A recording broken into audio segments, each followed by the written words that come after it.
Hello दोस्तों, मैं Anil Kumar study with Anil Kumar में आप सभी का स्वागत करता हूं। आइए आज हम सभी कक्षा 10 के प्रश्नावली 7.2 के प्रश्न संख्या 9 करेंगे। प्रश्न संख्या 9 में दिया गया है कि AB एक रेखाखंड है जिसे 4 बराबर भागों में विभाजित करने वाले बिंदु हैं और उनके निर्देशांक ज्ञात करने हैं। तो मैं इस प्रश्न को लगा दूंगा पीपीटी के रूप में, मैं पढ़ूं और लिखूं क्या क्या दिया गया है। तो प्रश्न संख्या 9 है, इसको मैंने लिखा हल, और क्या लिख दूं, दिया है, क्या दिया है, AB एक रेखाखंड है।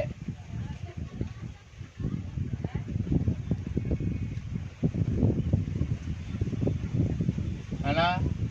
और क्या दिया गया है कि A के निर्देशांक जो हैं वो दिए गए हैं -2 और 2, 2, 2।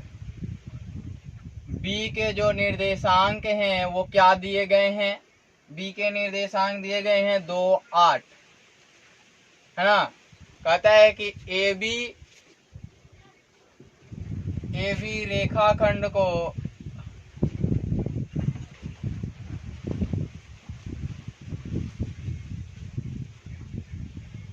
करा 4 बराबर भागों में, को 4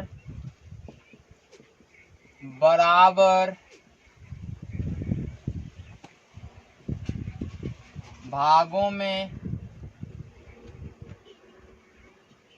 बांटने वाले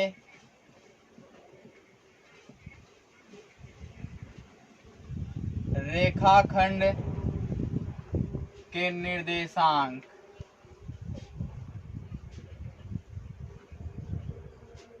बराबर व्हाट। है ना।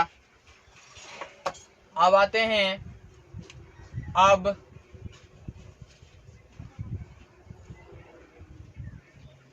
यहाँ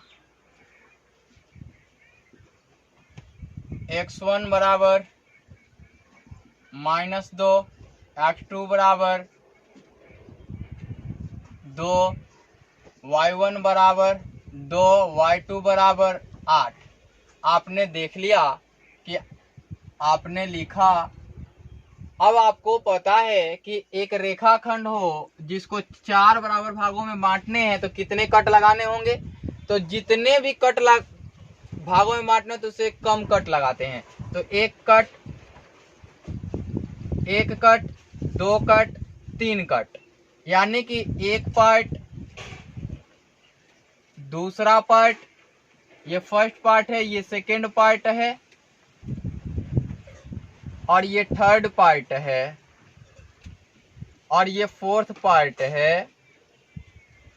आपको समझ में आ रही होंगी।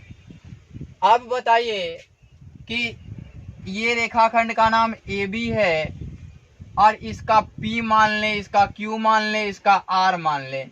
अब A से P तक 1 मान लें तो P से Q तक कितने होंगे, तो यहां से यहां तक 3 होंगे।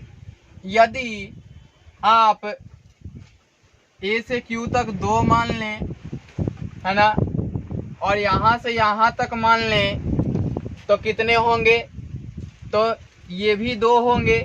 तो मिड पॉइंट थ्योरम लगा सकते हैं, अर्थात मध्य बिंदु प्रमेय लगा सकते हैं।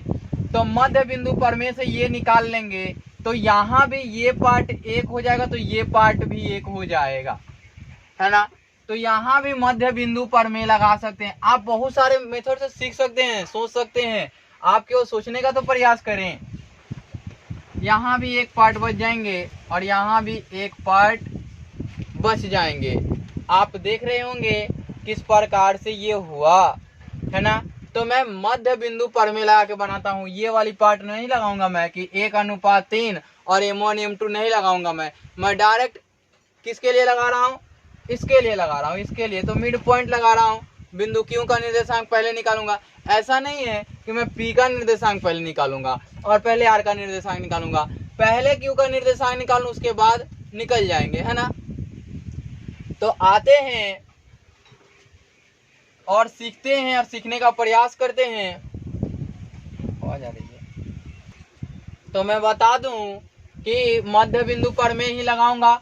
और आपको बता दूं कि मध्य बिंदु पर में जब मैं लगाऊंगा तो इसके लिए कुछ ना कुछ x और y आएंगे, है ना। क्या आएंगे? x और y आएंगे। तो मैं पहले बनाते चलूं, मध्य बिंदु पर में से ही बनाऊंगा मैं, क्योंकि ये आसान हो जाएंगे आपके लिए। तो एक और चीज लिखें यहाँ,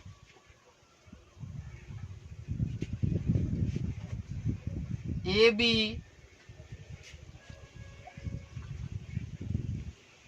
रेखा खंड को सम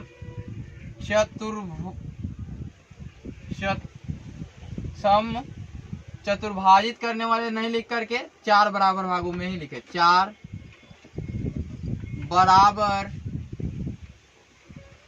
भागों में विभाजित करने वाले बिंदु, क्या माने? बिंदु क्रमशः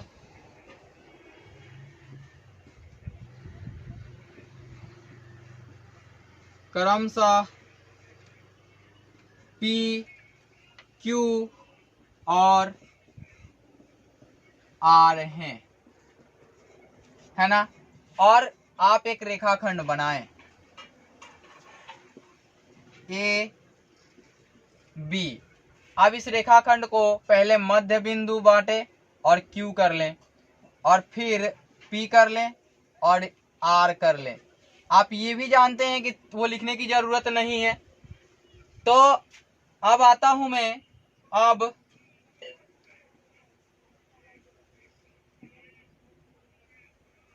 Q बिंदु का निर्देशांक, है ना। अब Q बिंदु का निर्देशांक, तो मध्य बिंदु पर में से मध्य, अब Q बिंदु का निर्देशांक मध्य बिंदु पर में से, मध्य बिंदु पर में से, मध्य बिंदु पर में क्या होता है? Q का निर्देशांक लिखें तो x1 प्लस x2 अपवन में क्या हो जाएगा? 2 हो जाएगा, कॉमा y1 प्लस y2 अपवन में 2। अब Q बिंदु का निर्देशांक निकालने आए तो x1 का मान कितना है? -2 है, और प्लस कितना है? 2 है। तो अपॉन में 2 कर दें, और y1 का मान कितना है? 2 है, और y2 का मान कितना है? 8 है, अपॉन में 2 कर दें। या q यहाँ हो जाएंगे 0 अपॉन में 2, कॉमा यहाँ हो जाएंगे 10 अपॉन में 2, यहाँ 5 टाइम्स जाएंगे और यहाँ 0 हो जाएंगे, इसलिए q निर्देशांक क्या हो जाएंगे? 0, 5 हो जाएंगे, है ना। अब देख रहे हैं आप कि Q बिंदु का निर्देशांक जो आया, इसको अगर मान लें हम x और y, है ना। तो अब आते हैं P बिंदु का निर्देशांक निकालते हैं। अब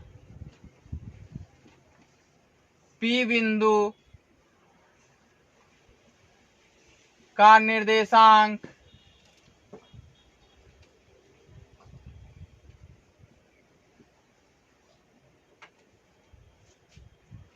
बराबर क्या मान ले? P बिंदु का निर्देशांक, P निर्देशित x1 प्लस x। इसको यदि हम मान लें कि x और y माना यहीं से, ठीक है, यहां मान लिया हमने, अपॉन में 2 कॉमा y2 y1 हो जाएगा और y हो जाएगा अपॉन में 2 हो जाएगा। अब देखिए लाइट प्रॉब्लम है थोड़ी, इसलिए दिक्कत है, आइए पढ़ लेते हैं इसमें भी। तो यहाँ आपने देखा कि इसको एक्स वाई मानने के बाद अब या करके लिखेंगे p निर्देशांक x1 का मान कितना है -2 है और ये कितना है 0 है, अपॉन में 2 कर दिया हमने। फिर इसका निर्देशांक तो यहाँ 5 है और यहाँ y1 का मान 2 है और y का मान 5 है अपॉन में 2। अब यहाँ से करें तो इसलिए नहीं करके p निर्देशित -2 अपॉन में 2 कामा 7 अपॉन में 2, इसलिए p निर्देशांक -1 7 अपॉन में 2। अब R बिंदु का निर्देशांक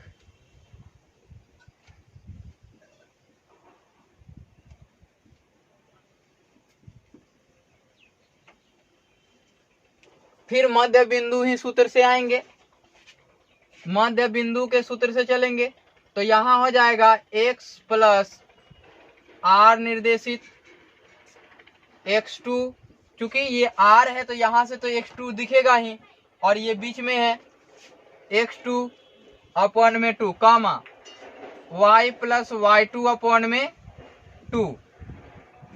r निर्देशित x का मान कितना है 0 है और x2 का मान 2 है अपॉन में 2 कामा y का मान है 2, y का मान है 5 और y2 का मान है 8 और यहाँ अपॉन में 2, इसलिए